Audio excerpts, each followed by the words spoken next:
Gente, boa noite a todos. Mais uma vez, nós vamos tentar esquecer um pouquinho do mundo lá fora, de nossos problemas, aflições. Vamos dar uma higienizada nos nossos pensamentos e principalmente no nosso sentimento. Às vezes, chegamos aqui com o coração agitado, às vezes contrariado com alguma coisa, ou magoado, ou ressentido. Isso agora não nos cabe, não nos pertence mais.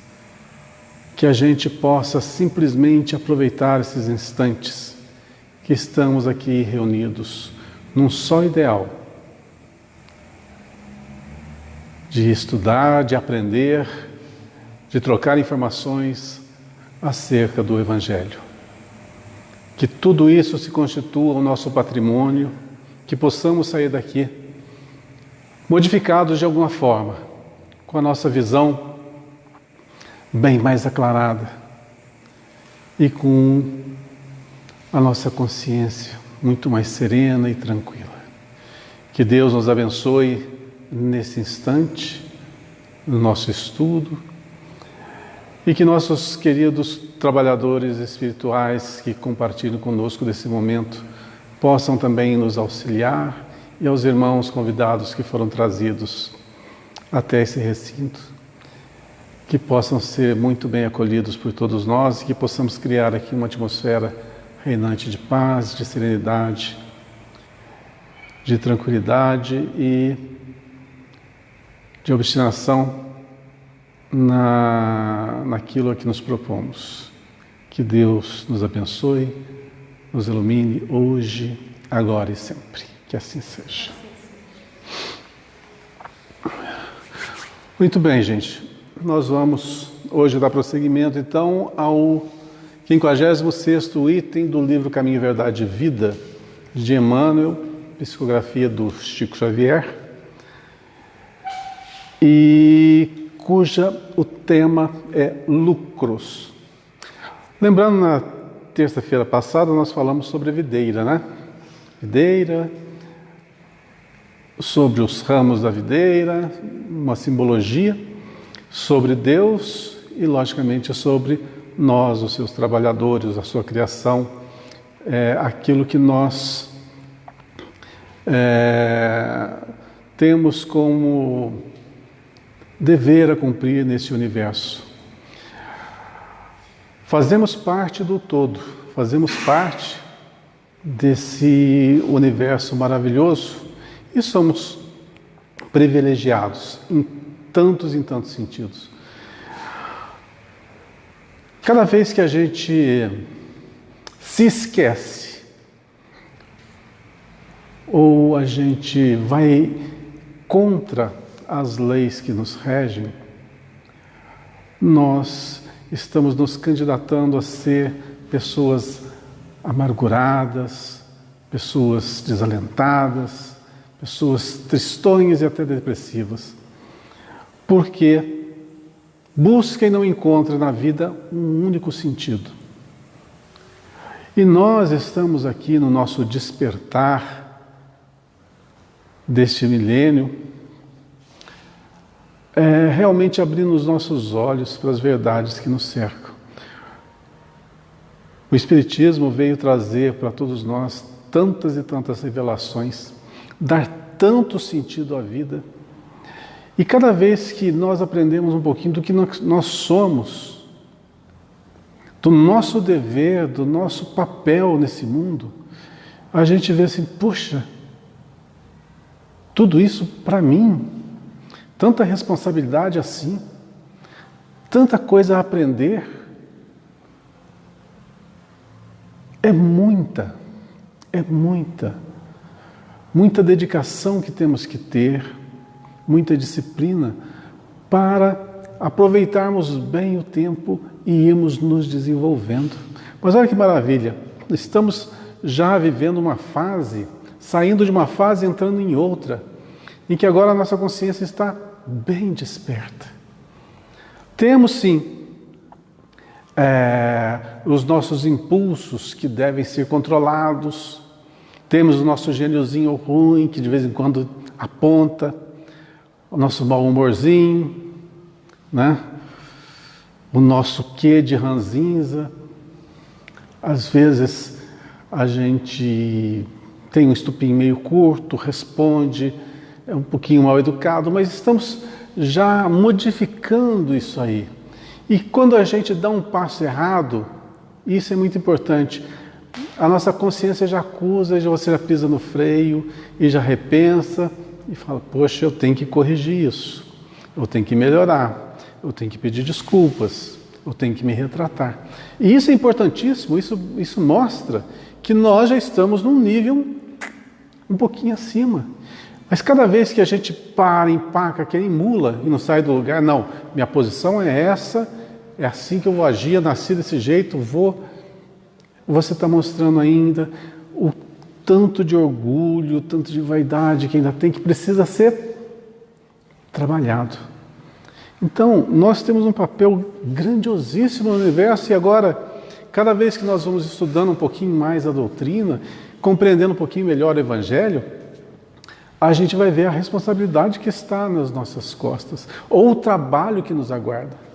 Só que não é aquele trabalho que a gente pensa assim, vai me estafar, vai acabar com todas as minhas energias, vou chegar no final do dia, no final do ano, um caco. Muito pelo contrário, esse tipo de trabalho que a gente aponta é aquele que nos fortalece cada vez mais. Quanto mais se trabalha, mais forte você fica, mais inteligente você fica, mais aguçado nos bons sentimentos você fica. É o bom trabalho que nos aguarda. Então não tenhamos aquela visão equivocada de que o futuro nosso é trabalhar incessantemente. Mas não esse tipo de trabalho cansativo. Nós trabalhamos para o Pai, por esse universo, para a melhoria de todos que estão aqui. Lembrando dos dois itens que nós falamos na aula passada. Deus, que é a videira, que alimenta todos os ramos, e nós que estamos ali para lhe dar bons frutos. E hoje nós vamos falar sobre o quê? Sobre lucros. Ou a gente pode usar metaforicamente falando a palavra frutos, como nós vamos ver aqui agora em Lucas capítulo 12, versículo 20. Essa frasezinha enorme, né? Que é uma pergunta. E o que tens ajuntado, para quem será? Antes da gente ver a definição de Emmanuel, o que ele nos aponta, vamos raciocinar um pouquinho sobre a frase, o que tens ajuntado, o que nós ajuntamos, o que nós podemos ajuntar? Conhecimento a gente pode ajuntar?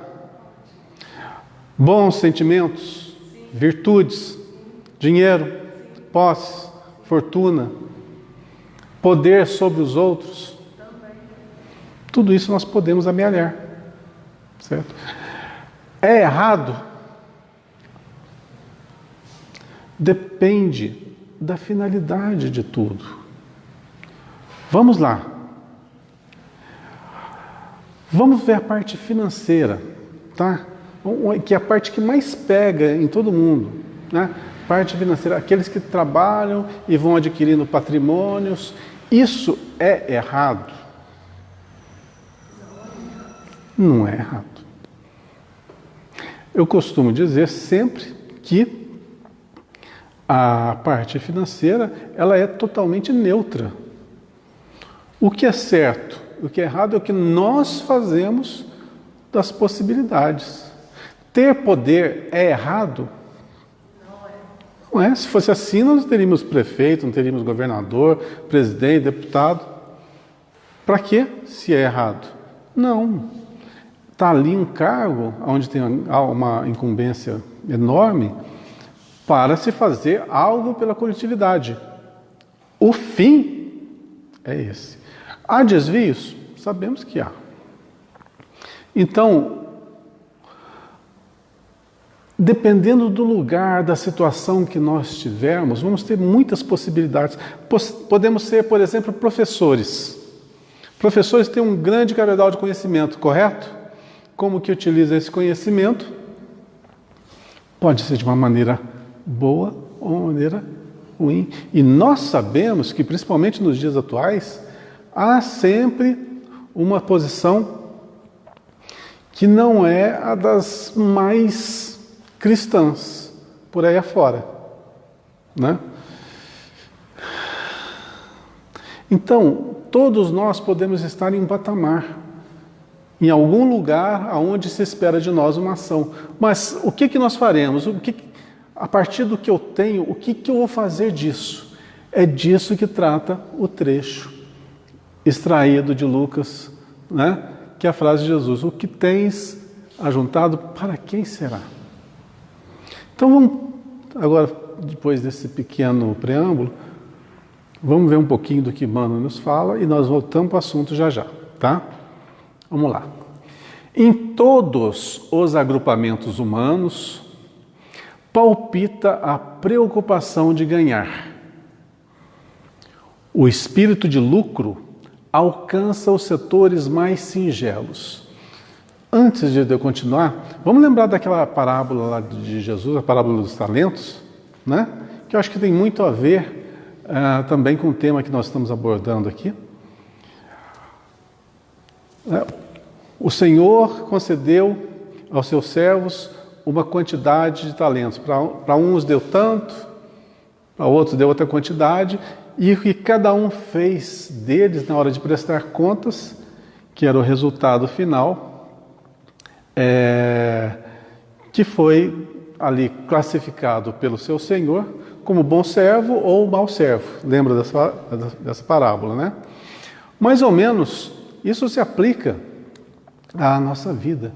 E quais são os talentos que nos foram concedidos? No caso da parábola, pode ser um montante de dinheiro, né? Parece que é isso que estava ali sendo representado. Mas no nosso caso, quais são os nossos talentos? Tem bastante. Tem muito talento. Vamos partir do primeiro, do básico. Nosso corpo físico é um talento? Podemos fazer tanta coisa com o nosso corpo físico, não podemos? Para o bem e para o mal. Ou podemos não fazer nada, como foi o que aconteceu com aquele outro servo, né? O último servo lá, que recebeu um talento, enterrou, e quando o Senhor chegou, ele devolveu aquele talento sem multiplicá-lo.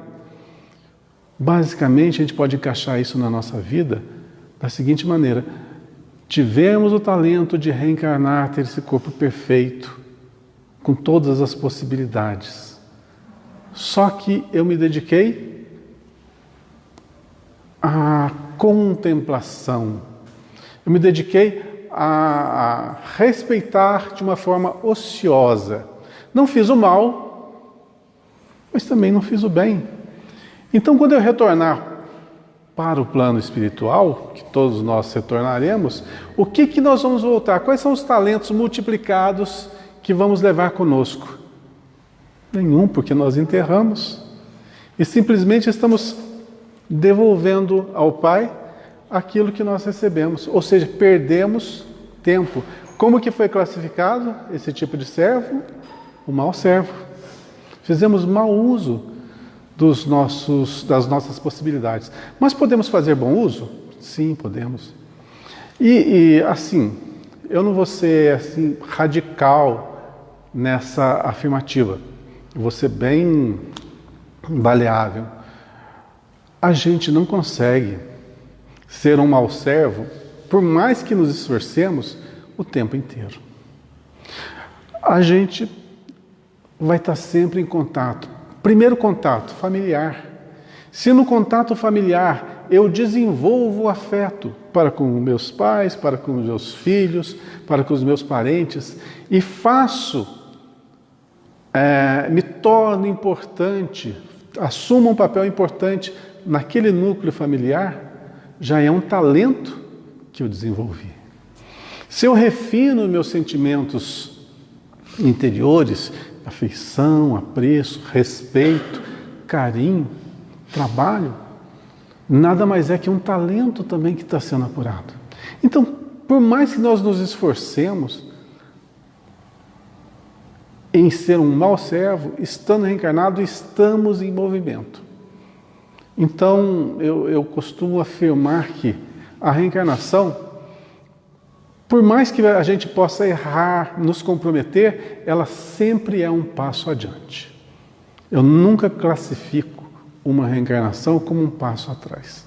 Uma coisa é você desviar de algumas atribuições, endividar-se, errar naqueles pontos, mas outros pontos são desenvolvidos. Não é possível um ser humano reencarnar e só fazer coisa ruim do começo ao fim. Alguma coisa ele vai dar um passo à frente. E outra coisa também que a gente precisa saber.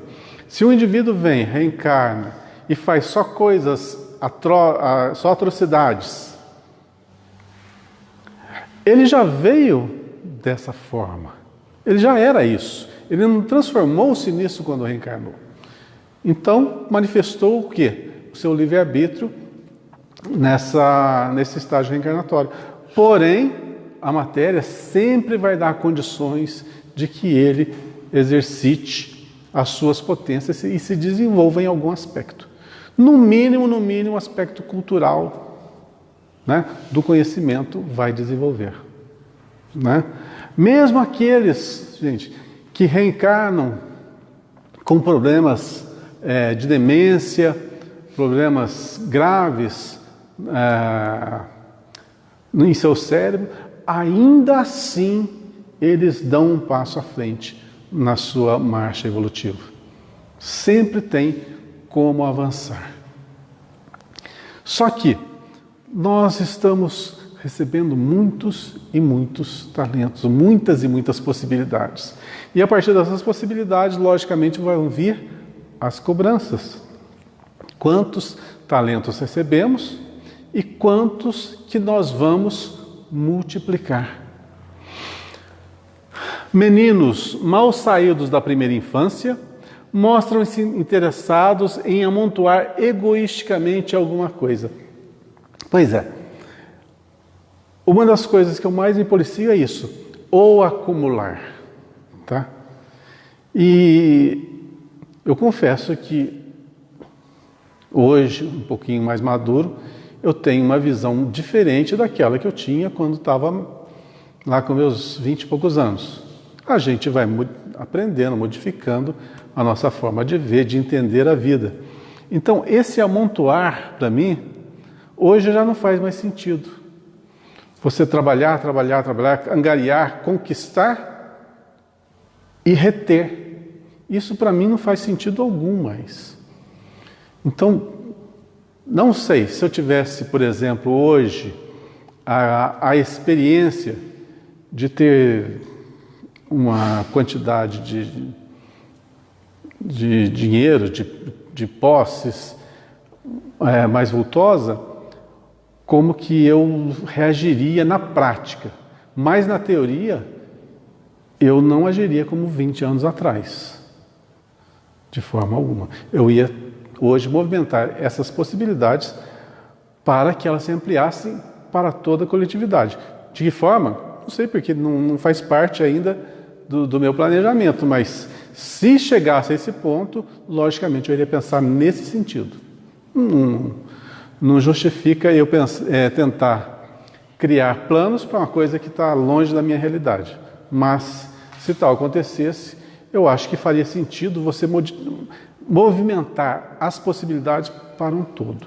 É o que eu falei alguns dias atrás, algumas aulas atrás, sobre aquela hipótese, né? O que você faria se ganhasse na Mega Sena? Né? Viveria de juros. Ia pegar o dinheiro, aplicar e viveria de juros. Ou seja, se ia trancar o dinheiro num banco, que ia favorecer simplesmente a entidade bancária, você receber uma parcela vultosa, mas uma parcela daqueles lucros, e aquele dinheiro ia ficar amarrado ali. Então, seria como você também pegar um talento, enterrá-lo e depois você vai retornar para a pátria espiritual um dia. E aquele talento vai ficar para quem? Vai retornar, vai mudar de mão. É como se você devolvesse ele para alguém. Mas o que você fez dele? Só usufruiu. Só para mim. Isso é egoísmo. Então, isso demonstra o quê? Isso está falando, Léo, meninos mal saídos da primeira infância, tudo para mim. Quem pensa egoisticamente, nada mais é do que infantil, ingênuo. Não descobriu ainda, não entendeu o sentido da vivência. Mostram interessados em amontoar egoisticamente alguma coisa. Tipo assim, eu vou até o final da minha vida, eu estou resguardado, né? Não preciso fazer mais nada, nunca vai faltar nada para mim nem para os meus. A minha vida está resolvida. Ledo engano. Ledo engano. A gente não veio aqui para usufruir. A gente veio para angariar. Trabalhar. Desenvolver. Não para reter posses. Que vão ficar aqui. A gente sabe, nasce pelado, morre pelado. Volta pelado, né? Ou seja, nem a roupa do corpo a gente leva. Não traz e nem leva. A atualidade conta com as mães numerosas que abandonam seu lar a desconhecidos durante muitas horas do dia a fim de experimentarem a mina lucrativa. Nesse sentido, a maioria das criaturas converte a marcha evolutiva em corrida inquietante. Bom, aí já é uma coisa bem mais... Porque nós estamos vivendo outros tempos, né? Logicamente, a mulher trabalhar, né? Mulher de família, trabalhar facilitou muito, melhorou muito a condição econômica das famílias. Por um lado, isso é fato, é inegável. Porém, o que a gente precisa sempre ter como ponto de equilíbrio é justamente o equilíbrio das coisas, né? Vou falar sobre minha mãe. Minha mãe era do lar? Era, mas ela sempre trabalhou. E minha mãe sempre ajudou em casa. Eu e meus irmãos, nós estudamos porque minha mãe costurava, ela que comprava material escolar, em todo o período que nós estudamos, vestuário e educação foi por conta da minha mãe. E alimentação, moradia, parte do meu pai. Não nos faltou. Houve esse equilíbrio. Houve dificuldade? Lógico que houve dificuldades.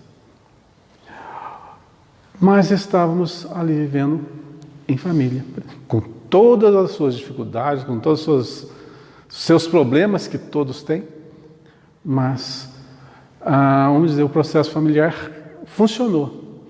Nos dias atuais, o que acontece? Terceirização da educação para outros. Esse é um problema. Só a educação?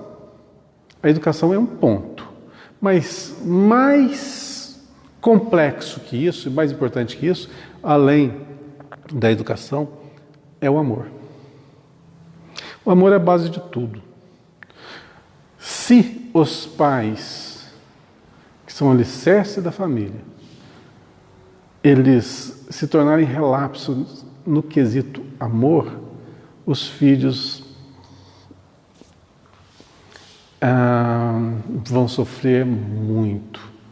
Aqueles mais evoluídos um pouquinho vão se sair melhor nessa prova, mas aqueles que não têm estrutura ainda,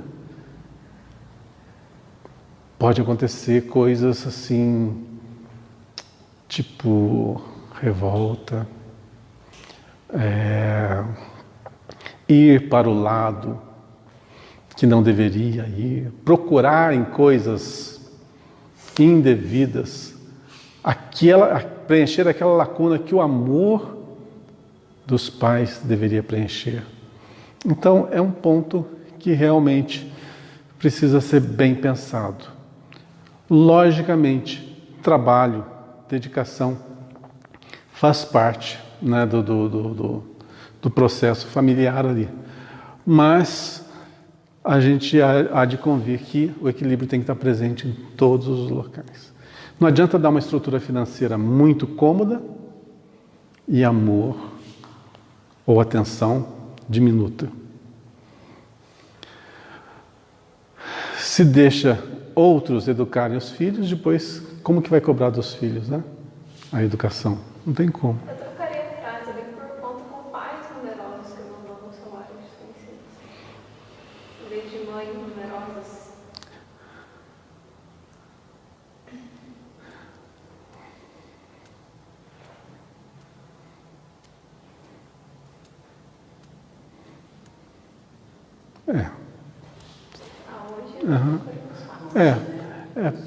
Hoje, os dias atuais, porque antigamente a visão que se tinha é que a educação era relegada à parte materna, né?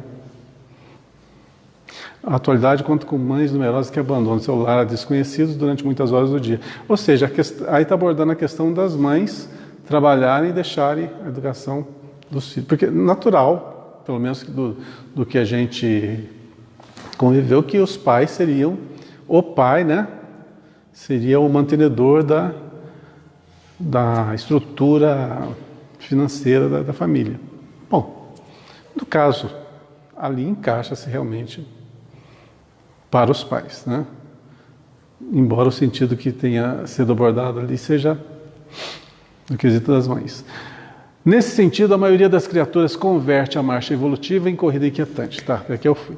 Por trás do sepulcro, ponto de chegada de todos os que saíram do berço, a verdade aguarda o homem e interroga: que trouxeste?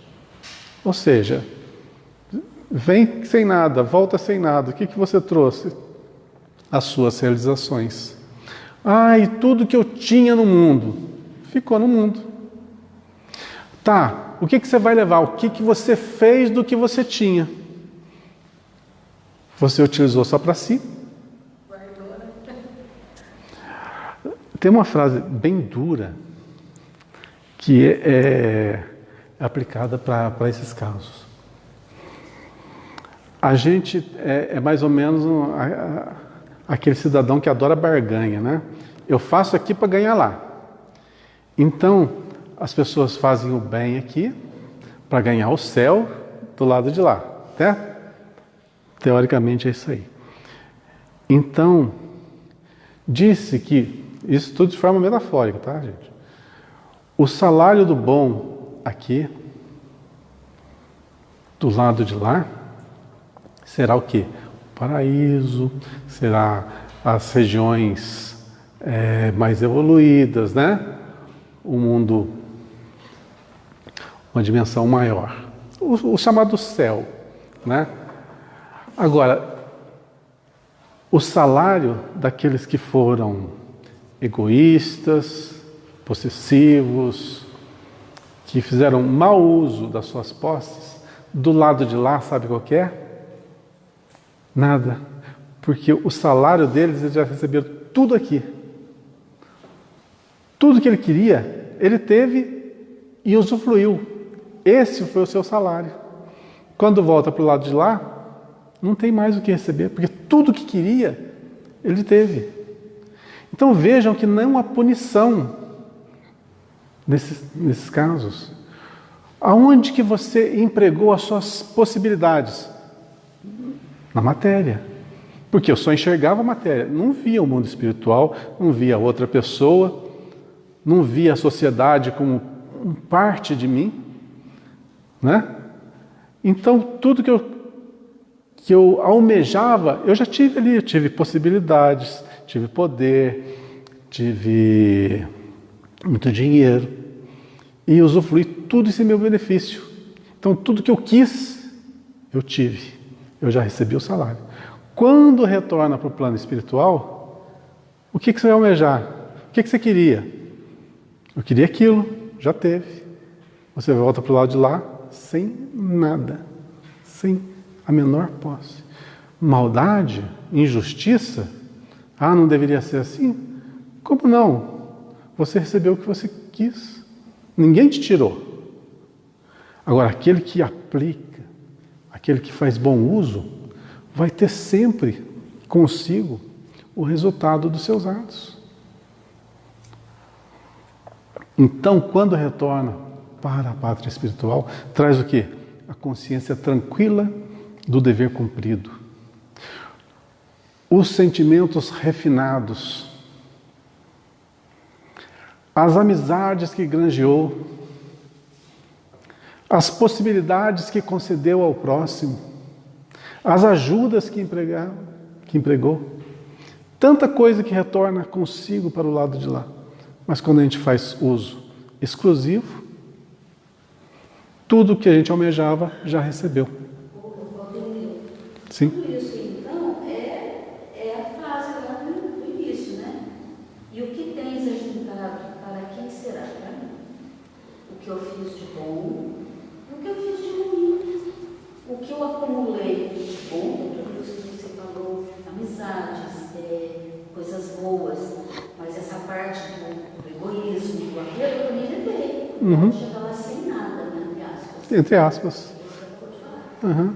Vai lá na frase do comecinho, né? Na frase de Jesus. Uhum. O infeliz responderá que reuniu vantagens materiais, que se esforçou por assegurar a posição tranquila de si mesmo e dos seus. Geralmente é o que todo mundo vai argumentar mesmo, né? Que reuniu as vantagens, se esforçou para assegurar aquela posição para si e a segurança para sua família ou para o seu núcleo. Examinada, porém, a bagagem, verifica-se quase sempre que as vitórias são derrotas fragorosas. Não constituem valores da alma, nem trazem o selo dos bens eternos. O que atrapalha a jornada do ser humano para voltar para o lado de lá praticamente como um derrotado? A visão que ele não tem da vida após a morte. Acha que todas as fichas dele estão aqui, nesses breves 50, 60, 70, 80 anos que vai viver aqui. Faz de tudo por esse espaço de tempo, sem raciocinar que vai passar, que é muito rápido. E como a gente tem ouvido falar, pelo menos tenho visto muitas pessoas, não tem que viver e viver bem, porque essa é a única vida que a gente tem. Muita gente não sabe. Não está errada a frase. Essa é a única vida que você tem nesse corpo, né? Só esqueceram de falar isso, né? Essa é a única vida que você tem nesse corpo. Então, ela vai passar. Você tem que fazer bom uso das suas possibilidades. Mas se você não entende que existe uma vida depois da vida material, você vai jogar todas as fichas aqui mesmo. Aí você não precisa se prender às virtudes, por quê? Para que você é uma pessoa virtuosa se vai acabar no túmulo? Para que eu vou ajudar os outros se vai acabar no túmulo? Para que eu vou trabalhar se vai acabar no túmulo? Por que você é honrado se vai acabar no túmulo? Então você dá essa desculpa? Desculpa.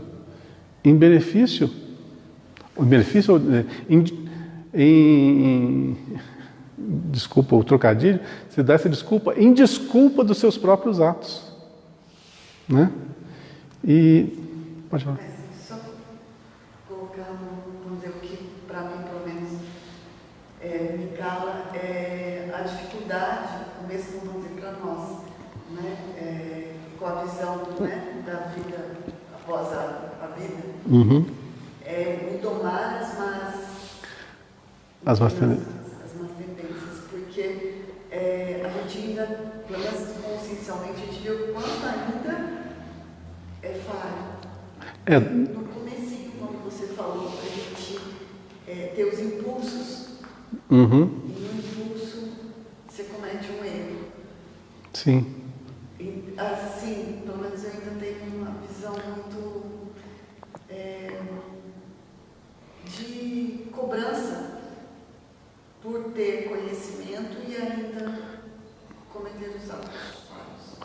Bom, certinho, nenhum de nós somos, né? Agora, tem uma coisa que eu prefiro pensar assim e aconselhar a que as pessoas ajam assim. Errar, todo mundo erra e todo mundo vai errar. O problema é você não assumir o erro. E o problema 2 é quando você assume o erro, você assume junto com ele o sentimento de culpa. Por que eu sou sempre contra a culpa? Porque a culpa não ajuda em nada. Então, substitui a culpa pela retratação. Fiz errado. Tem como voltar atrás? Não tem. Então é questão de inteligência. Eu sei que eu errei. Não queria ter errado, mas errei. E vou me martirizar agora por isso? Eu vou estar sofrendo 2 vezes. Então, errei? Tá. Não tenho o que fazer? Não. Vou tentar desfazer o que eu fiz. Tá, e se chega a um ponto, dependendo do que você fez, não tem como voltar atrás, retificar. Realinhar. Você vai se esforçar para minimizar essa ação da melhor maneira possível. Vou citar uma coisa aqui bem absurda, tá? Faz de conta que você cometeu um homicídio. Tem como voltar atrás e dar a vida àquela pessoa que você tirou a vida? Não tem como. Então, mas você vai guardar esse sentimento de culpa o resto da sua encarnação, você vai acabar perdendo a sua encarnação, só martirizando. Tem como minimizar isso? Tem. Sempre tem. Basta querer. Mas vai trazer aquela pessoa de volta? Não vai. Mas a vida vai dar a possibilidade de você se reharmonizar com essa pessoa. A vida vai dar essa possibilidade. Mas enquanto ela não chega, faz o bem. A melhor coisa a fazer em todas as situações é fazer o bem. Você faz o bem. Por exemplo, nesse caso hipotético, bem grotesco, eu tirei a vida de um pai de família. Deixei aquela família na miséria. A esposa e os filhos na mais absoluta pobreza. Eu sou responsável. Eu sei que eu fiz esse ato num momento intempestivo. Me arrependo. Mas não tem como trazer de volta aquele pai de família. Mas eu posso, mesmo com todos os olhares de ódio, de revolta desses familiares para comigo, eu posso ter uma maneira de ajudá-los de alguma forma. Financeiramente, por baixo dos panos, movimentando para que as facilidades, não haja falta de alguma coisa naquele âmbito familiar. Eu posso movimentar as minhas possibilidades desde que eu queira. Agora, se você se vitimiza, puxa vida, além de fazer uma coisa errada, grotesca, totalmente desproporcional, né? Uma coisa que vai te endividar muito, e você ainda não tenta minimizar as consequências. E se vitimiza, porque a culpa é um processo de vitimização, né? Autopiedade. Eu fiz, errei, puxa, o que eu fiz? E você começa a sentir pena de si próprio. E você vai minando suas possibilidades, suas forças. Então errar, todo mundo erra. Mas o que nos torna superiores é o quê? Você retificar sempre que errar. Corrige com sua vontade, com sua determinação. Assume. Fiz, mas quero retificar. Agora, se você faz e você não quer retificar, é porque você gostou do que fez. Se você gostou do que fez, aí você tem um problema a mais. Você tem que burilar.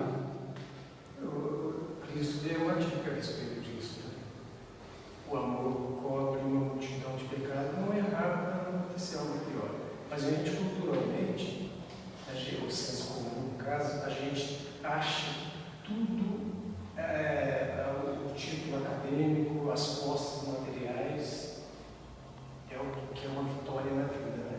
Sim. A gente que tem o conhecimento espírita sabe que isso não é tudo. É como você vai lidar com isso, que você acabou de falar. E a gente sabe que o que conta realmente é como você lidar com as situações. Como você deu um exemplo extremo do outro. Câncer. O que é o câncer? Como espírita, nós sabemos o que é. O problema é o câncer? Não. Como você vai lidar com ele? Exatamente. Então, acho que na vida hoje a gente tem esse conhecimento, esse entendimento, e as pessoas ainda não têm.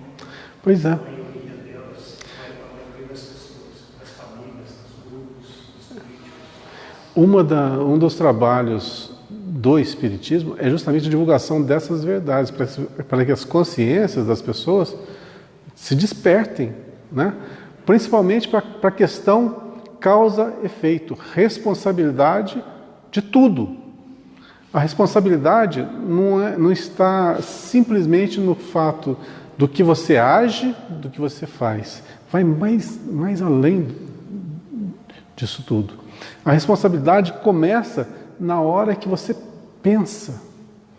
Ali você já está influenciando o meio. Então, se você modifica lá na base os seus pensamentos, automaticamente tudo que está à tua volta se modifica. A gente, logicamente, está na matéria, a matéria é um grande escudo para nós, mas mesmo assim, os pensamentos influenciam muito em nossa vida, né? Então, a partir do momento que nós modificamos o padrão de pensamento nosso, a gente modifica o quê? Tudo. Tudo. Porque do pensamento a gente modifica as palavras, que modifica as ações, as posturas. Então, muitas das curas das doenças que trazemos, inatas em nós, poderiam ser conseguidas a partir de simplesmente da mudança de postura mental. Então a gente deixaria de sofrer a ação deletéria microbiana, justamente mudando a sintonia, mudando o nosso padrão, aceitando. Mas para isso, a gente tem que, primeiro, enterrar o nosso orgulho e cada vez mais achatando esse orgulho e vaidade. E outra coisa, alavancando o quê? A vontade. Porque sem vontade fica difícil de empurrar para frente a nossa evolução. Quando a gente não tem a vontade como o nosso combustível, a gente vai ter a dor como combustível. Os dois vão tocar a gente para frente, mas é preferível a vontade do que a dor, né? Mas a gente pode criar todo esse paraíso que a gente tanto almeja dentro de nós mesmos, só mudando as posturas mentais. Retorno sempre na questão 909 do Livro dos Espíritos. Não deixo de bater nela. Como domar as nossas más tendências? Com um esforço quase que insignificante. O que nos falta? Vontade. Questão 909 do Livro dos Espíritos. Só isso, é simples, depende de nós. Só que essa consciência tem que levar para fora, para as pessoas. As pessoas têm que entenderem isso. Tem que entender que o nosso universo está aqui. É aqui que eu mudo, não é aqui fora. A mudança não vai vir de fora para dentro. Daqui para lá. A partir daqui muda tudo. Imagine todos pensarem com esse senso de responsabilidade. Não modifica o mundo? Modifica. Exemplo disso. Olha, um exemplo bem claro. Vou pedir para vocês, por 20 segundos, fechem os olhos. Fechem os olhos, por favor. 20 segundinhos só. Feche os olhos. Respira fundo. Isso. Respira bem fundo. Sente essa atmosfera à nossa volta. Sente a leveza do ambiente que nós estamos. Sente essa paz que está inundando cada um. Muito simples de sentir, muito tocante, quase que palpável. Abram os olhos agora, pode abrir. Se vocês sentiram na essência, vocês vão ver que isso aqui é resultado dos nossos pensamentos aqui. Nós encarnados que estamos aqui, nossos irmãos espirituais que estão aqui e os nossos mentores que nos assistem. A junção de todos esses pensamentos criou essa atmosfera que nós estamos sentindo agora. Não é harmônico? Não é prazeroso? Não nos fortalece? Não é revigorante? É. Do que dependeu? Da força de vontade de cada um. Posso falar uma coisa? Sim. Uma coisa que eu acho assim, a gente já comentou isso em casa, o Evangelho no lar. Aqueles minutos, não que a gente deixe de orar, né? A gente tem as nossas orações particulares, de manhã, à noite, mas o dia do Evangelho no lar, nós fazemos todas as quartas-feiras às 19 horas. Muda.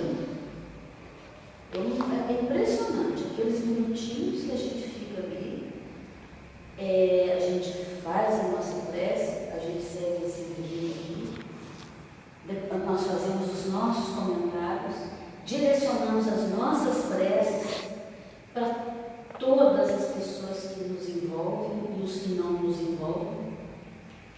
E parece que a coisa fica, sabe, uma coisa leve. Tem o copinho de água que a gente toma, né? A nossa cachorrinha também tem o copinho dela para tomar água. Então fica tudo mais leve nesses simples momentos que a gente está ali. Isso aí que você falou, da gente fechar os olhos e sentir o ambiente. Porque tudo isso é criação mental nossa. Nós somos essa força criadora. Junta-se várias forças criadoras, resulta-se nesse universo que nós vivemos. Imagine exteriorizar isso aqui para o mundo inteiro. Veja a diferença que seria. Você saber, olha, se eu falar alguma coisa discordante, eu vou melindrar alguém, vou magoar alguém, então não faço. Se eu apropriar de alguma coisa indebitamente, vou estar prejudicando alguém. Ou seja, você tem esse senso de responsabilidade, o mundo vai ser muito mais seguro. Você vai confiar nas pessoas. Você pode deixar, logicamente, em sentido figurado, suas portas, a porta da sua casa aberta, que ninguém vai entrar, ninguém vai dilapidar seu patrimônio, ninguém vai maltratar. Ou seja, aquilo que nós tanto sonhamos pode se concretizar. Depende exclusivamente de cada um. Mas essa consciência ela tem que se expandir para todos os lugares. Então, a religião ela tem um papel fundamental nisso. Todas as religiões. Elas têm que bater o quê? No Evangelho, naquilo que Cristo nos legou, porque ali está todo o código nosso ético, moral, está ali escrito, independente se nós estamos falando de Evangelho no Espiritismo, ou na Igreja Católica, ou na Protestante, é a mesma coisa. Então, que esse sentido real que o Cristo nos deixou, seja passado em todos os lugares, e as coisas modificam. Agora, que não se faça, igual foi feito na Idade Média, pega as palavras do Cristo, adultera-se tudo, muda o sentido, e faz-se um mundo de trevas, né? Como aconteceu na Idade Média. Bom, acho que já passamos dessa fase. Então estamos numa fase de despertamento consciencial e de melhoria interior. Vamos ter ainda uns atropelos, uns probleminhas? Vamos ter. Mas tropeçou, sacode a poeira, levanta e segue o jogo, né? Onde que eu estou? Atingida semelhante equação, o viajor olha para trás e sente frio. Prende-se de maneira inexplicável aos resultados de tudo que amontoou na crosta da terra. A consciência inquieta enche-se de nuvens e a voz do Evangelho soa-lhe aos ouvidos. pobre de ti, porque teus lucros foram perdas desastrosas. E o que tens juntado, para quem será? Pois é, para quem que vamos deixar as nossas posses? Se aquilo que nós vamos levar é o nosso patrimônio interior e não cultivamos nada no nosso coração, vamos repartir o que com quem? Nada. Então, eu acho que nos dias atuais, isso é bem claro. Eu acho que a grande maioria das pessoas sabe dessa questão. O que não sabem e que ainda precisa desenvolver é o que é o senso de responsabilidade. Que elas têm uma responsabilidade muito grande em todos os sentidos. Me veio à cabeça que nessa frase também se encaixaria isso. E o que tens ajuntado, para quem será? Esse ajuntado também não pode ser, porque eu pensei em Chico agora. Quer dizer, o que ele ajuntou, o que ele teve de virtudes, de exemplos, né? O que ele colocou de exemplo, o que ele ajuntou disso tudo. Quer dizer, para quem será? Para nós, que acaba sendo um modelo para a gente. Pode encaixar nesse sentido? Olha, o Chico, eu acho que foi o maior multiplicador de talentos, que, pelo menos que eu já ouvi falar. Porque tudo que ele tinha, ele só dividia. E todo mundo saía com um pouquinho. Então, olha quantas pessoas que ele beneficiou. Quantas pessoas que pensam no Chico com carinho, com afeição, com reconhecimento. Imagina, esse aí não será o salário dele, o pagamento dele,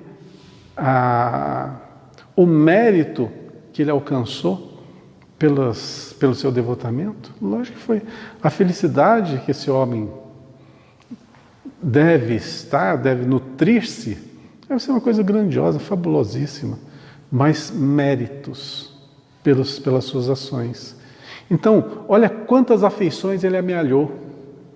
Esse é o tesouro que nós vamos levar para o lado de lá. E tudo isso a gente pode amealhar também. A gente pode juntar.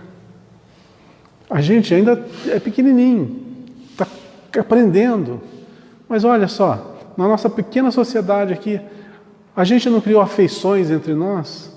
Vocês acham que vai passar algumas décadas, logicamente cada um vai para um canto, uns desencarnam, outros ficam, mas aquele respeito, aquele carinho não vai permanecer? Esse é o nosso salário. Isso é aquilo que vai nos nutrir. É que quando você chegar do lado de lá, você vai pensar em cada um com carinho. E essas pessoas vão fazer parte do seu núcleo. O que nós chamamos de família espiritual. Todas as nossas afeições são a nossa família espiritual, não consanguínea. E essa família, nossa tendência é ampliar, desenvolver.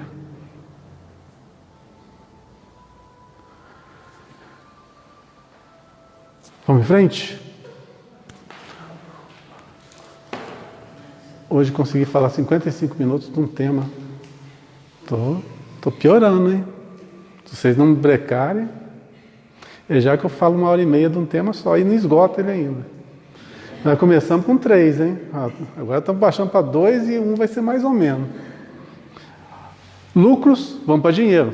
Tá tudo, vocês viram que está tudo encaixado, né? Então, nós falamos de Deus que é o todo, o provedor de tudo. Nós que somos os que agem, os que recebem, né, a herança e têm que desenvolver. Ali mostra os lucros, o fruto das nossas aquisições, do nosso trabalho. Agora vamos falar sobre dinheiro. Antes de ler até a frase do Evangelho, dinheiro é uma coisa boa ou coisa ruim? Depende do uso. Se depende do uso, é uma coisa neutra, né? Uma coisa pode ser boa. Lembra, vamos fazer um retrô aqui. Paixão é uma coisa boa ou uma coisa ruim? Depende também. Se você usa a paixão pela leitura, é uma coisa ruim? Coisa boa. Pelo conhecimento? Sou apaixonado por letras. Sou apaixonado por música. Coisa boa. Sou apaixonado por funk. Vou ser crucificado na rede por causa disso. Eu sei que vou. Mas eu não podia perder a piada. Vamos lá. Por que o amor do dinheiro é a raiz de toda espécie de males? E nessa cobiça, alguns se desviaram da fé e se transpassaram a si mesmos com muitas dores. É uma frase mais longa, vamos de novo. Isso está em Paulo, a frase de Paulo, está na primeira epístola a Timóteo, capítulo 6, versículo 10. Porque o amor do dinheiro é a raiz de toda espécie de males. Tá, entendi o contexto. Você viver simplesmente pelo poder, pela posse, pelo acúmulo do bem material. Eu sou do tempo do tio Patinhas, né? Acho que todo mundo conhece o tio Patinhas. Tem aquela caixa forte e todo o seu dinheiro lá. É uma coisa boa ou uma coisa ruim? Ruim por quê? Porque aquele dinheiro não circula. Então a pobreza está em volta. Eu não estou dizendo, quando me refiro assim, que tem que pegar aquele dinheirão lá todo e repartir com todo mundo. Não é isso, tá? Eu não tenho a visão socialista, tá? Eu não tenho essa visão. Eu tenho a visão capitalista. Estou sendo bem franco. Então, o dinheiro ele tem que ser empregado para toda a sociedade. Ele circulando, ele vai gerar riquezas a partir do trabalho de cada um. Porque se não houver o trabalho, não há um mérito, não há o suor. Cadê o mérito das suas ações? Tem que haver a ação. Então, quando você acumula muitas posses, você retira dos outros a possibilidade de melhorar, ou dificulta muito a vida do outro. E tudo que a gente faz nesse universo tem repercussão. Ah, mas eu estou fazendo só para mim, eu fui lá, eu trabalhei, eu juntei, eu guardei, e é mérito meu. Eu posso pensar assim. Só que tem uma coisinha. Nós somos responsáveis por todo o mal que fizemos e por todo mal oriundo do bem que nós não fizemos. Isso é de uma responsabilidade muito grande. Então eu tenho a possibilidade de fazer um bem. Não faço? Faço só em benefício próprio. Vai se gerar um mal à minha volta. Eu sou responsável por todo esse mal. Direto? Não, mas indiretamente é. E quem que vai me punir por causa disso? Ninguém. Quem que pune? A consciência. Cai lá no outro dúvidas lá. E o que tens ajuntado para quem será? Olha, tudo é uma sequência, né? Isso que você falou é isso aqui. Juntei para mim mesmo. Pois é. A consequência vai ser isso. Uhum. Agora, vamos pensar uma coisinha. Olha, a gente sempre fala assim, nossa, o mundo está terrível, né? O mundo está terrível, olha quanta coisa errada, quanta pobreza, quanta droga, quanta desilusão, tanta... A gente já parou para pensar que talvez esteja dessa forma por nossa causa, por nossa responsabilidade, por isso nós estamos aqui para tentar fazer alguma coisa para retificar essa bagunça que nós podemos ter participado para essa desorganização. Já pensaram nisso? Geralmente a gente usa o discurso vitimista. Ah, eu estou aqui esse mundo é horrível, não sei o que Deus me pôs aqui, por que eu estou pagando esse pecado, que eu não fiz nada, vivendo numa comunidade cheia de problemas, desonesta, pobre, etc, etc, etc. Encaminho um monte de defeitos e me acho perfeito ali naquele meio. Muitas vezes Você está no meio que você criou. E você está agora colhendo os frutos do seu trabalho. É aquele que amealhou muito, fez aquele ajuntamento de posses, de possibilidades, minou todos à tua volta. Então, você contribuiu para a ignorância, você contribuiu para o crime, indiretamente, para a fome. Então você criou esse universo com a sua ociosidade, com a sua displicência.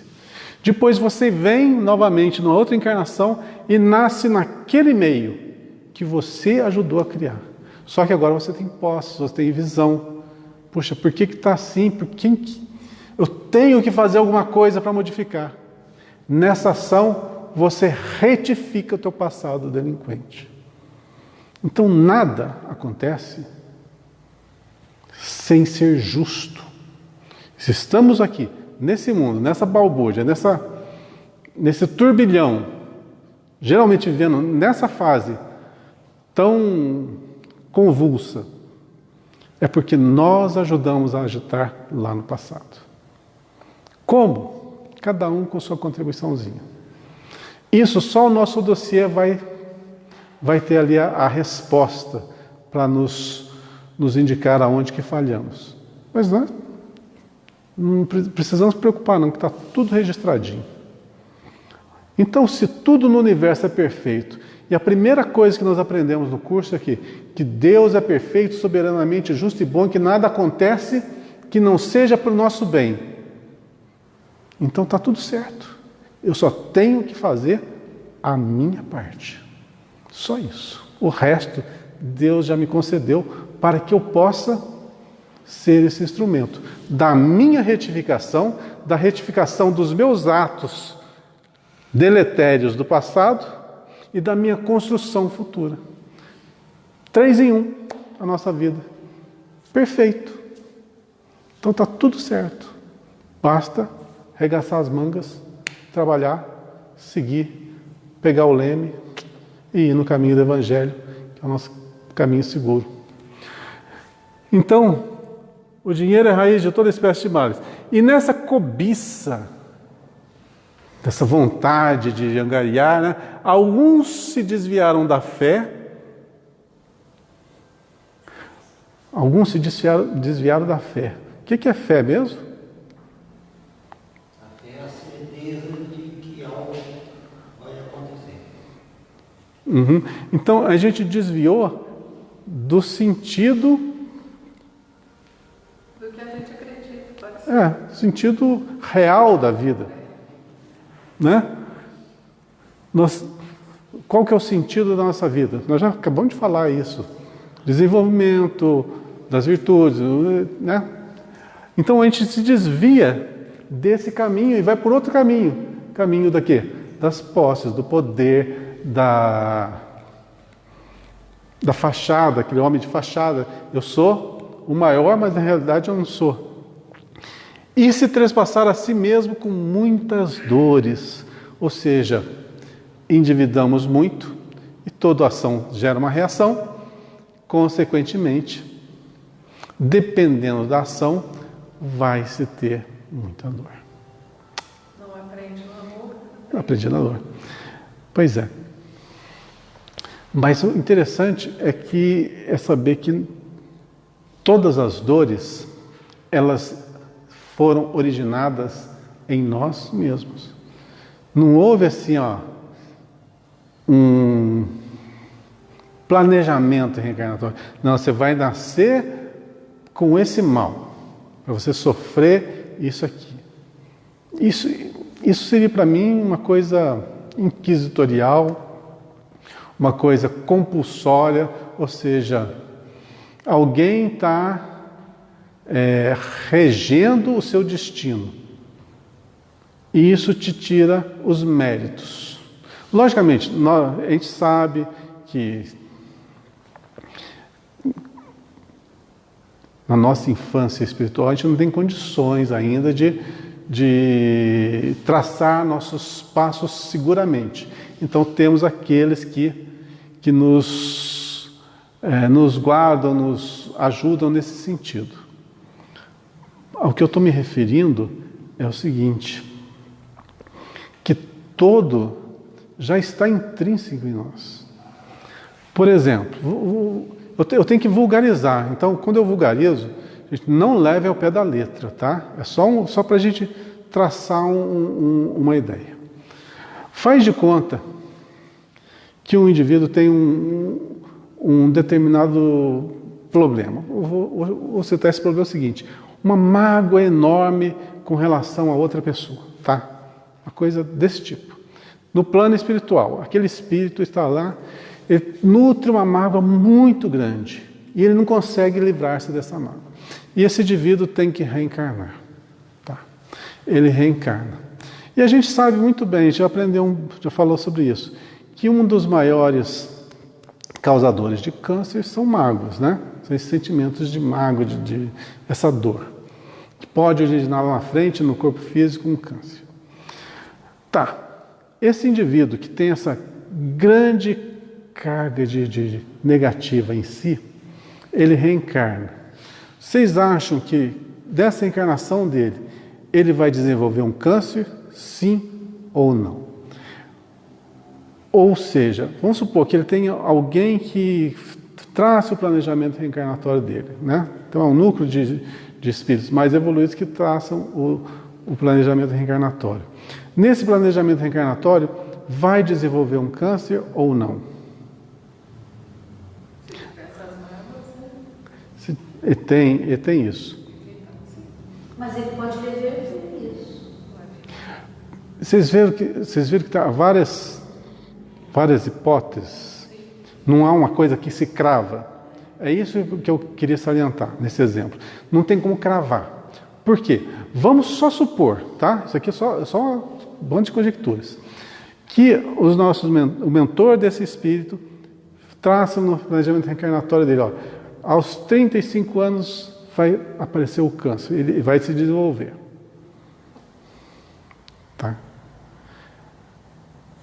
Mesmo que esteja presente no planejamento reencarnatório, isso pode ser alterado?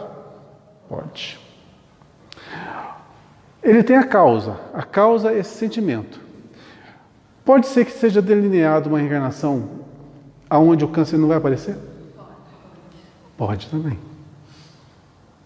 Então, gente, em questão de individualidades, a gente nunca crava nada. Porque tudo pode ser mudado a qualquer instante.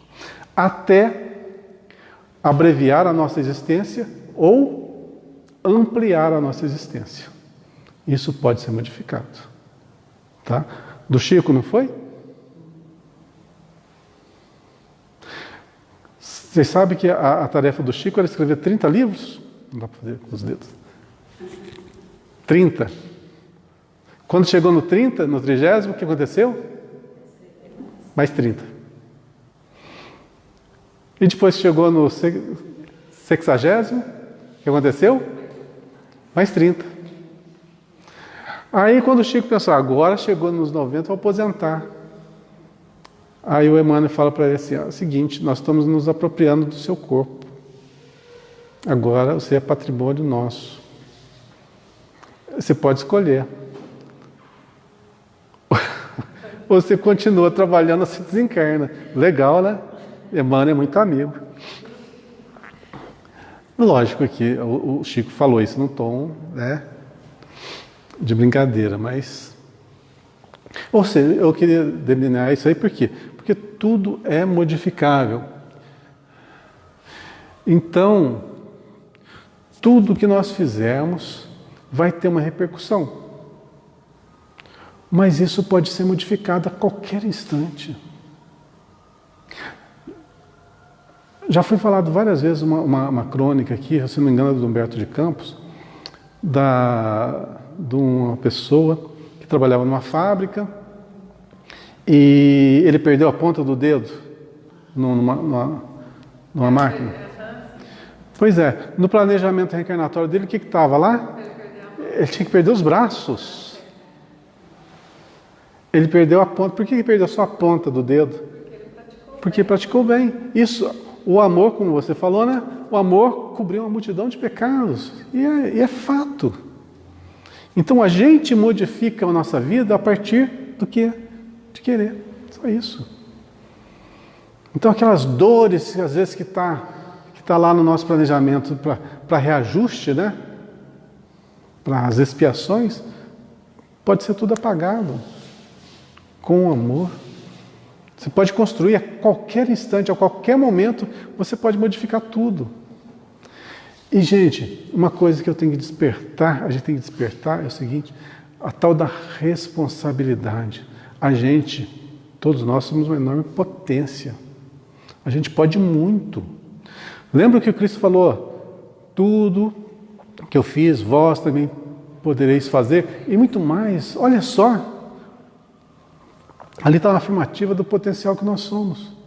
Então, imagina ter uma mente desperta, uma base bem sólida dos nossos sentimentos, nas nossas virtudes, e a construção desse novo ser, que é o ser que virá a habitar esse novo milênio, né? Nesse plano de regeneração. Nós estamos nos formando, nos matriculando a entrar nesse novo mundo.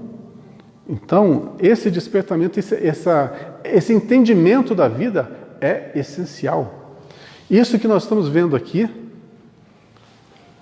que poucos não, nós já estamos numa fase que aqui no Brasil nós temos mais de 3 milhões e meio de espíritas, né?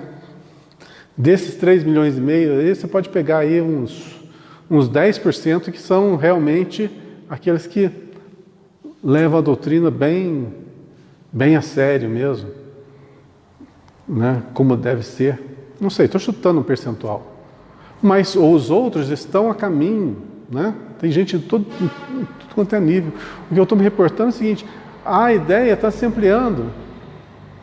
Se eu não me engano, eu vi numa palestra no YouTube, que na década de 40, isso o Chico dizendo, que o número de espíritas na década de 40 era mais ou menos, eu não sei se é 100 mil ou 200 mil pessoas, na década de 40. Hoje nós somos 3 milhões e meio de espíritas. Quer dizer, está se ampliando. Não que os espíritas sejam melhor que ninguém, não. O que eu estou falando é desse despertar das realidades da vida. Eu não falo nem em reencarnação, somos reencarnacionistas, e nem na vida futura. Estou falando dessa vida aqui. A postura como cristãos. Aquelas pessoas que fazem, no dia de hoje, a construção do seu eu e da coletividade. É essa realidade que vai impactar no nosso mundo. Está se ampliando? Olha, se ampliou de 200, vamos supor que seja 200 mil que eu tenho ouvido lá, 200 mil para 3 milhões e meio é um número bem crescente. E vai aumentar mais ainda. Eu tenho 15 minutos para falar isso aqui, né? Puxa vida. Vou começar, né? Vou começar. Que eu não vou correr porque não adianta. É interessante. Uhum. Então, nós estamos falando de dinheiro, né? Vamos lá. Paulo não nos diz que o dinheiro em si seja flagelo para a humanidade. É aquele ponto que nós abordamos. Não é uma coisa má, não é uma coisa boa. Depende do que se faz com ele. Lembrando que dinheiro é uma coisa virtual, né? O valor é o que nós atribuímos a ele. Na realidade é um pedaço de papel. Ou então uma coisa mais virtual ainda que está no banco. Que nem papel é. Várias vezes vemos o mestre em contato com o assunto, contribuindo para que a nossa compreensão se dilate. Recebendo certos alvitres do povo que lhe apresenta determinada moeda da época, com a efígie do imperador romano, recomenda que o homem dê a César o que é de César, exemplificando o respeito às convenções construtivas. Ou seja, Jesus não disse que nada que esteja ali presente na sociedade seja condenável. É a estruturação que a sociedade criou, né, com o passar do tempo, para a sua organização. Agora, o que se faz disso é que é o problema. Numa de suas mais lindas parábolas, emprega o símbolo de uma dracma perdida. Nos movimentos do templo, aprecia o óbolo pequenino da viúva. Vocês lembram do óbolo? Ela não tinha nada e deu tudo que tinha. Quer dizer, tinha só uma moedinha, né? E era tudo que tinha para o seu sustento e ainda deu. É uma coisa a se pensar, né? Essa coisa assistencialista muito me intriga. Porque a gente mesmo estando na doutrina espírita, a gente tem dificuldade de entender algumas coisas. Eu, pelo menos, tenho dificuldade de entender algumas coisas. Por exemplo, quando eu li sobre Francisco de Assis, eu tive muita dificuldade em entender a mente do Francisco de Assis. O que ele fez. Vocês assistiram o filme, pelo menos o filme do Francisco de Assis? Ou sabem da história dele? Não leram o livro? O livro dele é bom. O livro do Miramês, do João Nunes Maia, é muito bom mesmo. E eu li esse livro, então é um livro psicografado, excelente. E eu tive dificuldades de compreender a mente dele. Tá certo, é um outro contexto, é lá na Idade Média, né? Inquisição, né? Imperando. Quer dizer, a igreja, né, com aquelas distorções todas, logicamente ele foi bem radical, impactou naquele mundo, né? Se ele não tivesse causado aquele impacto, talvez passasse até incógnito, né? Vai saber. Mas aquela postura de algumas coisas dele, eu juro que eu não consigo, não dá tempo de eu comentar. Vamos ver se numa outra oportunidade a gente comenta um pouquinho sobre esse livro. Alguém já leu o livro já leu? Então vocês devem saber do que eu estou falando, né? E algumas posturas realmente difíceis da gente entender. E uma das coisas que eu tive mais dificuldade de entender é, no final da vida, ele pedir as chagas do Cristo. O maior desejo dele era ter as chagas do Cristo. Aquilo lá, sinceramente, sabe como é como você pegar uma música e ter uma nota desafinada no meio da música. Eu não consegui encaixar esse contexto. Eu não consegui. Eu posso estar totalmente equivocado na minha visão, mas eu não consegui entender. Bom, também isso não vem ao caso que nós estamos falando aqui. Mas na questão do Francisco de Assis, eu acho que ele tinha uma missão, logicamente, modificar a estrutura da igreja, isso é incontestável, só que eu sou mais Paulo de Tarso do que João Evangelista, né? Então, o Paulo de Tarso, ele era mais razão, ação, e o João era mais coração, né? Mais amor, mais humano, né? Talvez seja a diferença, porque Francisco de Assis e João Evangelista é a mesma pessoa, né? O mesmo espírito, é a mesma pessoa.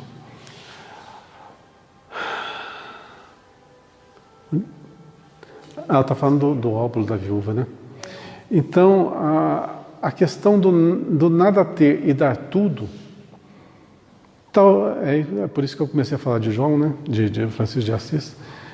É porque é mais ou menos a filosofia de Francisco de Assis. Eles não tinham nada, né? Eram farrapos. Mas tudo que eles tinham, eles davam, eles compartilhavam. O que eles geravam era para os outros. Tentaram vivenciar ali aquilo que o Cristo, né, estava implícito ali nos evangelhos e que a igreja não via, né? Ou não passava adiante.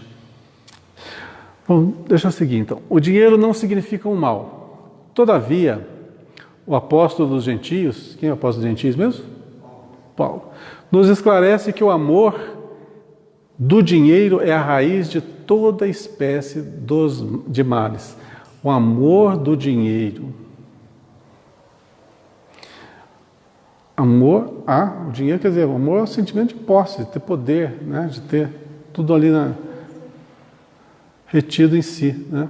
O homem não pode ser condenado pelas suas expressões financeiras, mas sim pelo mau uso de semelhantes recursos materiais. Porquanto é pela obsessão da posse que o orgulho e a ociosidade, dois fantasmas do infortúnio humano, se instalam nas almas, compelindo-as a desvios da luz eterna. Olha, só falando de dinheiro, ontem eu estava assistindo uns desses vídeos do YouTube e estava falando acho que dos 10 maiores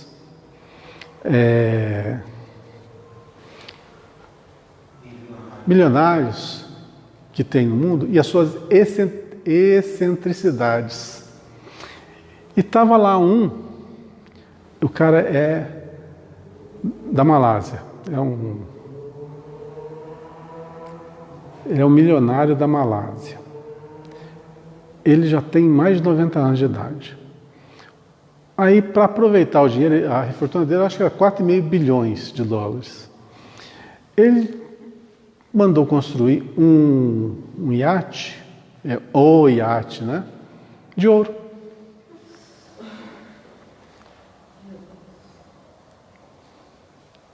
Sei lá, falou lá, agora eu não lembro quantos quilos de ouro tem o iate dele. Cravejado de marfim e outros metais que falou lá. Marfim. E tem até alguns adornos lá feitos de osso de Tiranossauro Rex. Se vocês tiverem a oportunidade de pesquisar no YouTube, pesquisem lá. Excentricidades dos milionários no mundo. Alguma coisa assim. Tá? Vocês vão achar esse vídeo. E agora pensa bem, eu não sei quanto que custou esse iate. Ele vive nesse iate. É uma coisa fantástica. Ele é todo dourado. Ele não filmou só por fora, né? Não filma lá dentro. Mas deve ser... Agora, pegou todas as posses dele, condensou em algo para usufruto próprio. Ok? É justo? É. Tem uma coisa de errado aí? Não. Não tem. Ele conseguiu algum trabalho? Se foi, é justo. Não tem nada de errado.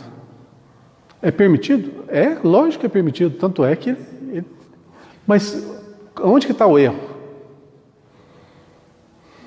O erro está aí, nos talentos que você recebeu.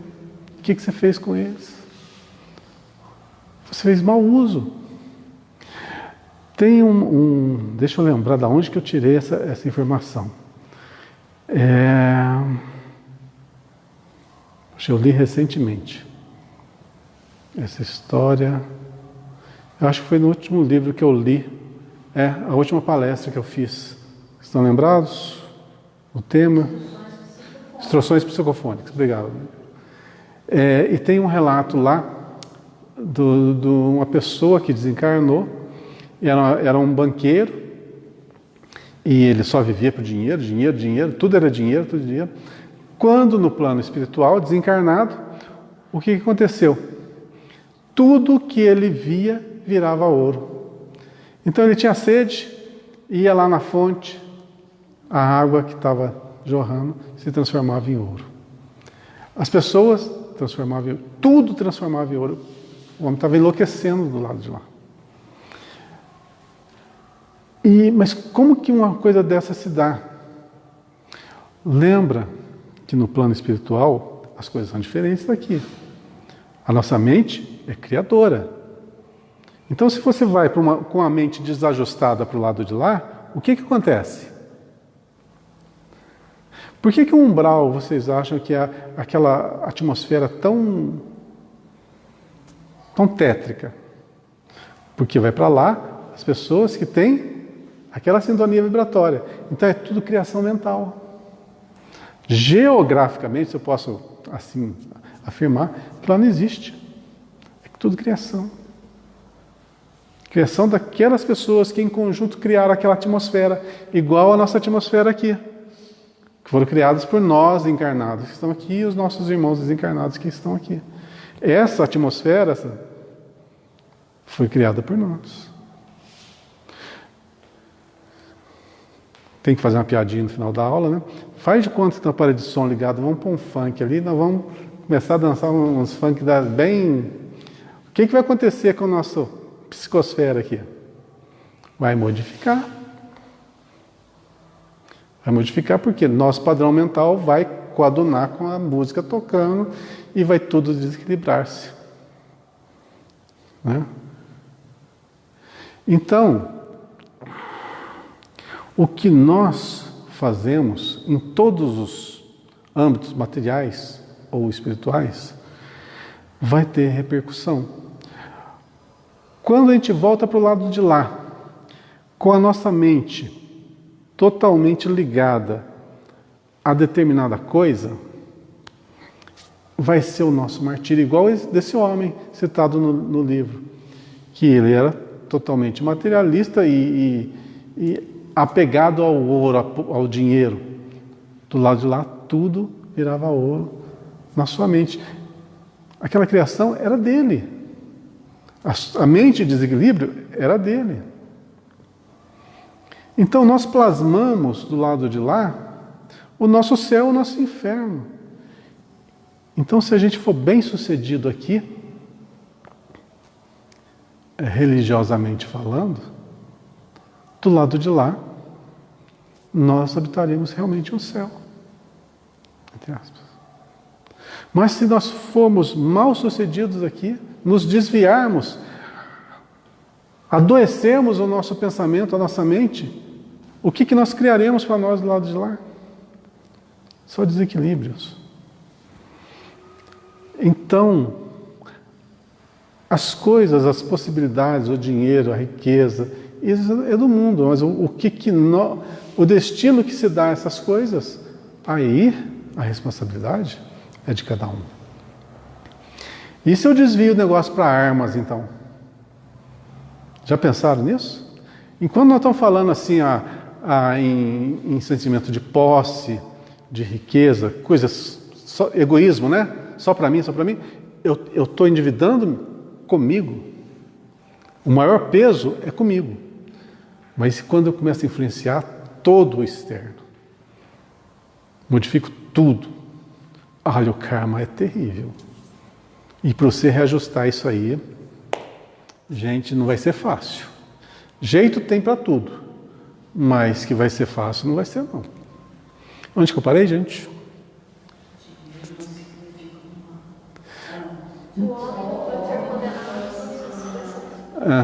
Mas sim pelo mau uso de semelhantes recursos materiais, porquanto é pela obsessão da posse que o orgulho e a ociosidade, dois fantasmas do infortúnio humano, orgulho e ociosidade, duas chagas ali. A gente poderia pôr a vaidade no meio, mas a ociosidade eu acho pior, porque ela mina a possibilidade de ação nossa. Eu não faço nada, pronto. Não faço nada e ainda retenho os meus defeitos, quer dizer que cada vez mais eu vou me afundando nos meus débitos. Dois fantasmas do infortúnio humano se instalam nas almas, compelindo-as a desvios da luz eterna. Desce um pouquinho, por favor. Deixa eu ver o tamanho do... é o último parágrafo. Dá para terminar, né, gente? Mais 5 minutinhos só. A gente finda isso aqui. O dinheiro que te vem às mãos pelos caminhos retos, que só a tua consciência pode analisar a claridade divina, é um amigo que te busca a orientação sadia e o conselho humanitário. Olha, o dinheiro que te vem às mãos pelos caminhos retos, que só a tua consciência pode analisar, a claridade divina, é um amigo que te busca a orientação sadia e o conselho humanitário. Responderás a Deus pelas diretrizes que lhe deres, e ai de ti, se materializares essa força benéfica no sombrio edifício da iniquidade. Então, se a gente cria a possibilidade e depois, em vez de usar para o bem, usamos para outros fins, está aí um débito que nós angariamos de graça. Pois é. Agora, só para arrematar, aonde que está o mal nisso tudo que a gente leu? Aonde que está o mal? Está nas pessoas que estão à nossa volta? Aquelas que nos aconselham mal, aquelas que nos orientam mal, aquelas que nos instigam a fazer as coisas que não deveriam ser feitas, ou aos obsessores que estão sempre atormentando ali, a ir por caminho errado, ou então na minha própria fraqueza de querer me tornar uma pessoa forte a partir das posses e não forte interiormente. Então, o problema nesse caso que eu retratei aqui seriam os covardes, aqueles que não têm força, mas se trancam no poder e usam da força para se manter, se manter nessa posição, são geralmente os covardes. E aí? De quem é a culpa de tudo? De todos os atropelos, de todos os enganos? Nasce no nosso pensamento, na nossa vontade. Não nasce para fora. Mas me aconselharam dessa forma, praticamente me induziram a cometer, me seduziram justamente. A gente tem o livre-arbítrio, a gente escolhe. Só para me matar, você sabe como é que as obsessões acontecem? As obsessões acontecem a partir da sintonia vibratória. Tá? Você só é obsediado se você vibrar na mesma sintonia que o seu obsessor. Então só depende de você desvincular-se do seu obsessor. Podemos ter obsessores encarnados? Podemos. Como que nos livramos dele? Do mesmo jeito. É só não querer as mesmas coisas que ele quer. Ou seja, eu chamo isso aqui de tomar as rédeas do nosso destino. Seguir pelo caminho seguro do Evangelho. E pronto, você se desvincula de tudo que pode te influenciar. Você vai saber que aquela influência é um mal. Não quero. Simples assim. Tão simples que foi resumida na questão 909 do Livro dos Espíritos, que nós podemos tomar nossas más tendências a partir de um esforço quase que insignificante. O que nos falta? Só a vontade. Só isso. Saber, primordial. Saber. A partir do momento que você sabe, você só não modifica se não quiser. Aí é preferência. Então, e você pode preferir qualquer coisa, só que você é responsável por todas as escolhas. Todas. E isso nos amadurece.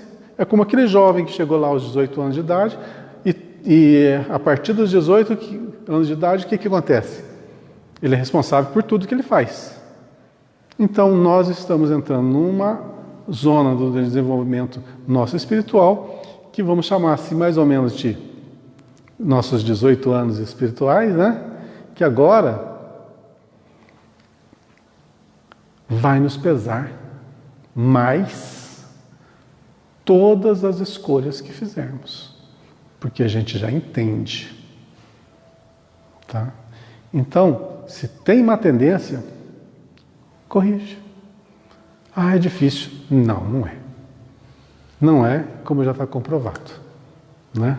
Basta agora a gente aceitar essa máxima e se policiar. Só isso. E se a gente tem dificuldades ainda em domar as más tendências, vamos fazer um exercíciozinho. Faz o bem. Faz o bem aos outros. Se a gente não consegue fazer um bem para a gente, que deveria ser o nosso dever de casa, a gente não consegue se modificar interiormente, começa a fazer o bem para os outros. Você vai se contagiar e vai gostar do que está fazendo e vai, a partir daí, também modificar a sua postura para consigo mesmo. Fazer o bem é o segredo para tudo. Né? Evangelho é o segredo da nossa vida. Está aí para todo mundo ver, para todo mundo ler, para todo mundo seguir e para todo mundo ser feliz. Basta querer. Gente, é isso aí. Boa semana para todos. Semana que vem eu juro que eu falo um pouquinho menos com vocês. Tá? Boa semana, tudo de bom. Em breve estaremos de volta.